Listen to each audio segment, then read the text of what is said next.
विज्ञान भवन में सरकार और किसानों के बीच 10वें दौर की बैठक में भी कृषि कानूनों का मसला सुलझता नहीं दिख रहा है। बैठक के दौरान किसान कृषि कानूनों की वापसी पर अड़े रहे। कृषि मंत्री नरेंद्र सिंह तोमर ने किसानों से अपील की है कि हमने भी आपकी कुछ मांगे मानी है, क्या आपको ये नहीं लगता कि आपको कुछ लचीलापन दिखाना चाहिए। कृषि कानूनों पर केंद्र और किसानों में 9वें दौर की बात के बीच शुक्रवार को कांग्रेस ने देश के कई हिस्सों में किसान अधिकार रैली निकाली। नई दिल्ली में पूर्व कांग्रेस चीफ राहुल गांधी के साथ बहन प्रियंका भी शामिल हुई। दोनों ने ट्रक पर सवार होकर राजभवन मार्च में हिस्सा लिया। रैली के दौरान राहुल और प्रियंका उन सांसदों से भी मिले जो जंतर मंतर पर बैठकर 3 कृषि कानूनों का विरोध कर रहे थे। वहीं इस प्रदर्शन के दौरान राहुल गांधी ने एक बार फिर जमकर प्रधानमंत्री नरेंद्र मोदी और भाजपा सरकार पर हमला बोला। राहुल गांधी ने कहा कि प्रधानमंत्री नरेंद्र मोदी किसानों का सम्मान नहीं करते और केंद्र के कृषि कानूनों के खिलाफ प्रदर्शन करने वालों को सिर्फ थकाना चाहते हैं। राम मंदिर निधि समर्पण अभियान के पहले दिन शुक्रवार को श्री राम जन्मभूमि तीर्थ क्षेत्र ट्रस्ट के कोषाध्यक्ष गोविंद देव गिरी जी महाराज को भारत के प्रथम नागरिक और राष्ट्रपति रामनाथ कोविंद ने शुभकामनाओं के साथ 5 लाख रुपए की धनराशि दान में दी।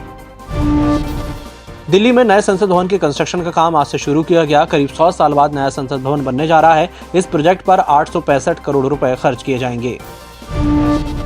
20 जनवरी को अमेरिकी राष्ट्रपति बनने जा रहे जो बाइडेन ने अपना सबसे अहम चुनावी वादा निभाने का ऐलान कर दिया है। बाइडेन ने कोरोना की वजह से गंभीर रूप से प्रभावित हुई अमेरिकी अर्थव्यवस्था को पटरी पर लाने के लिए $1.9 ट्रिलियन के राहत पैकेज का ऐलान किया। इसके बाद अब हर अमेरिकी के खाते में $1400 यानी करीब 30,000 रुपए आएंगे। दुनिया में कोरोना मरीजों का आंकड़ा 9 करोड़ 35 लाख से ज्यादा हो गया है। 6 करोड़ 67 लाख से ज्यादा लोग ठीक हो चुके हैं। अब तक 20 लाख 1 हजार से ज्यादा लोग जान गंवा चुके हैं। फ्रांस में हालात 3 महीने पहले की तुलना में काफी बेहतर हो गए हैं। यहाँ सरकार ने स्कूल खोलने का फैसला किया है। कोविड-19 की वजह से दुनिया भर में करीब 20 लाख लोगों की मौत हो चुकी है। इनमें से करीब 70% मौतें अमीर देशों में हुई हैं, जबकि दुनिया की 70% से ज्यादा आबादी गरीब देशों में रहती है।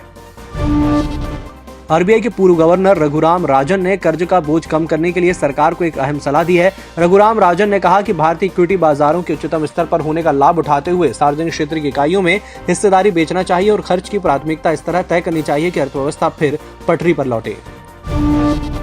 बाजार में आज भारी उतार चढ़ाव दर्ज की गई। बीएसई सेंसेक्स ने दिन में 860 की रेंज में कारोबार किया। एक समय इंडेक्स 48,796 के निचले स्तर तक फिसल गया था। हालांकि अंत में 238 अंक रिकवर कर 49,034 पर बंद हुआ।